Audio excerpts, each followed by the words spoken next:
Small World, Story of Ma Awa. This is a story centered on the faith and cohesive force of family life. In any story of enlightenment, you have three types of audience.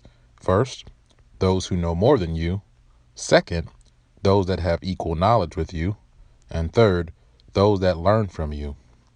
To those that know more than me, I apologize for I fell short, but please educate me. To those that know as much as I do, please forgive me, for you may know a better way I could have narrated better. To those that learn from me, also forgive me, for you may be ready for more by the time I conclude the story. My apologies to all. Ma Awa was a middle-aged woman in the village of Bakindig in the Niumi district of the Gambia in West Africa. She was married to Matar, who was the village elder, and God blessed him with two children, a boy named Adama and a girl named Sira. She was so faithful and loyal to her family and the entire village that everyone called her mother. She and her husband Matar devoted their life to their family and watermelon farms. They grew only watermelons and always had the biggest and sweetest watermelons in the whole Niumi, especially in this year of the story.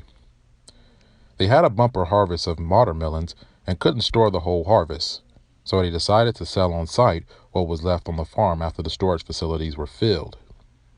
After a few days of farm sales, they had so much profit, and Ma Awa, being the beautiful person she was, asked her husband if she could use some of the profits to visit the holy city of Jerusalem. Matar, being the loving husband he was, agreed and praised her for choosing a city of all faiths. Matar prayed for her safe journey and purchased a ticket for her to travel the following weekend. That Saturday morning, she boarded a flight via London to Jerusalem. The jet had just taken off, and she was comfortable listening to the distant roar of the engines. Darkness fell, and she went to sleep. She was later awoken by the waitress with a sandwich and a drink. She thanked her and ate the sandwich, for she was getting hungry. She watched a couple of movies after her sandwich, and the announcer came over the public address system to inform everyone to fasten seatbelts. The plane landed safely at Gatwick, and she was escorted to her connection flight. She boarded to Jerusalem. It was a shorter flight than the other one from Banjul to London. She arrived in Jerusalem and, amazed by the feeling she felt, everywhere there were people of all faiths. There was a beautiful aroma that filled the streets, and she couldn't tell if it was incense or flowers on the trees in the arid land. She was confused by the desert structure with the green lush, and she knew that it only symbolizes the presence of greater being. She went to her hotel, checked in, and went to sleep. The next morning, she woke up to all forms of prayer calls, making her think she was in heaven. The melody was so swift and mesmerizing that she decided to walk to the Wailing Wall. She squeezed herself through the crowd till she got closer. She knelt down, put her hands up in the air, and said a prayer. While she was trying to get into the crowd, something happened that was miraculous. Ma Awa was trying to get back up, and accidentally another gentleman behind her was getting up and unbeknowingly rested his hand on her behind. She screamed and said, "Oh, Lord, I've never been touched by a man other than my husband, and now this man is filling me at one of your holiest cities. Please, Lord, punish him." The gentleman's hand immediately shrunk to the size of a baby's hand. He cried and told Ma Awa that it was an accident, and he is happily married with a big family. Ma Awa didn't believe him and walked away.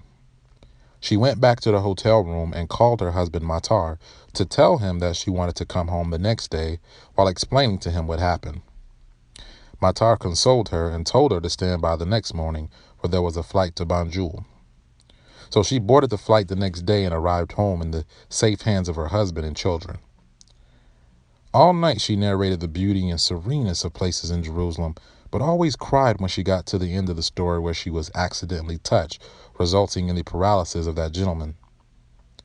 Her husband Matar kept consoling her and telling her that it was a small world and that God was going to fix it if she just put faith in him. The next day they went back to the farm and discovered that the watermelons that were left got eaten right there, and they didn't have a clue who did it. Now this is a close-knit, God-fearing community who doesn't take from anyone without asking to borrow or for help. So Matar said he was going to summon the village elders to see who ate their watermelons without permission.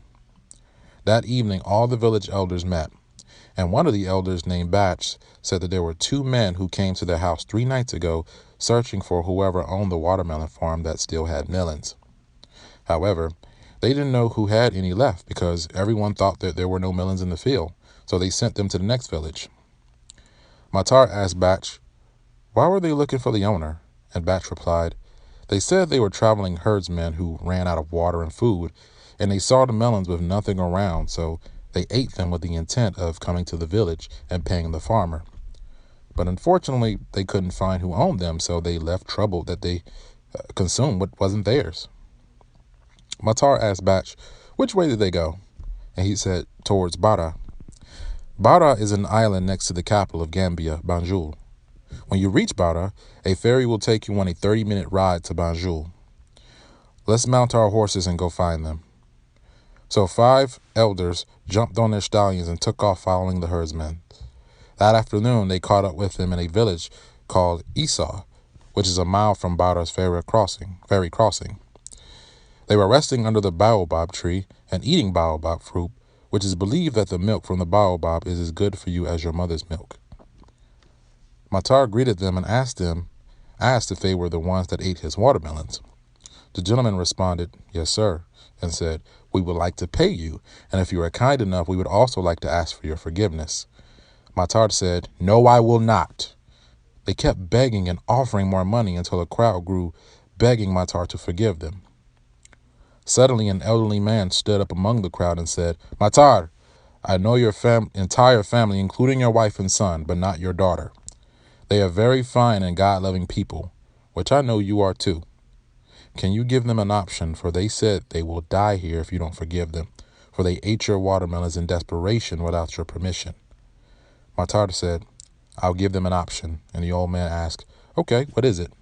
Matar said, I have a daughter who you said is the only one in my family that you don't know and have never met.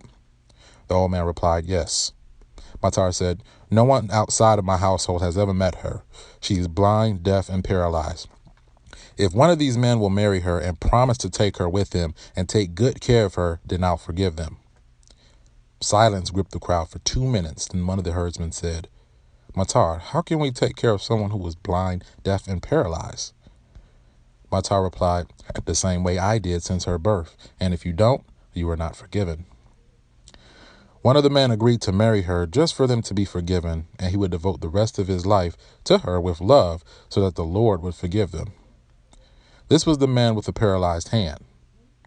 Matar then mounted his horse, and everybody followed and mounted their horses to head to Matar's compound. That evening when they arrived, Matar called Ma Awa and explained that the gentleman with the baby hand was going to marry their daughter in order to be forgiven. Ma Awa agreed, for she believed in her husband, which he also wouldn't question her judgment. So they called the gentleman in, summoned the rest of the elders, and the marriage was performed that night. Matar pointed to a little hut around the corner and told the gentleman that his wife was in there. The gentleman walked across the lawn and knocked. A beautiful voice said, come in. He opened the door, and to his surprise, there sat a beautiful, healthy woman on the bed. Her eyes were so bold and lashes so beautiful. Her smile was mesmerizing, and her voice was consoling so much that he was forced to ask, where is the handicapped woman that I just married? She replied, I'm the only woman here other than my mother. He said, wow, why is your father saying that you're blind, deaf, and paralyzed? She said, I don't know. He replied, can you go get him and I'll ask him? She said, yes, dear.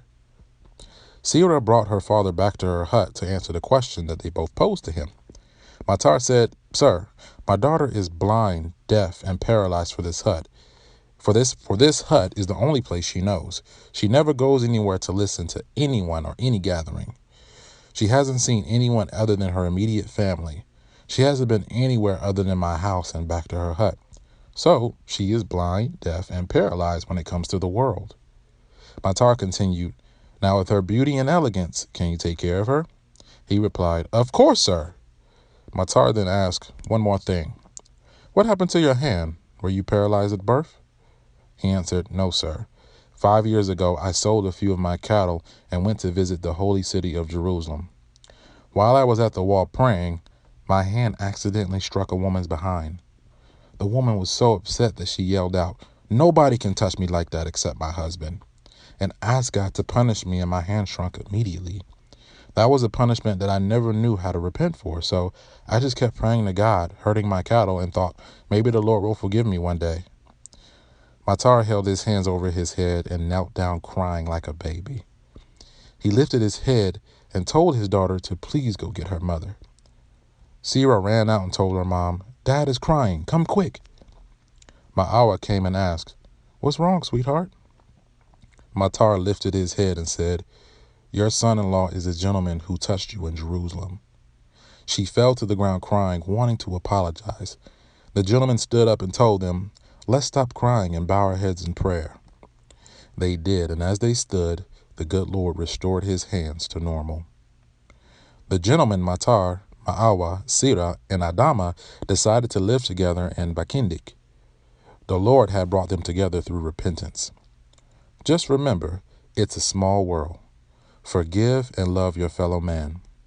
Also, be careful what you wish for others, and always maintain a clean and forgiving soul, for only God knows it all. It's a small world. Until next time, digest.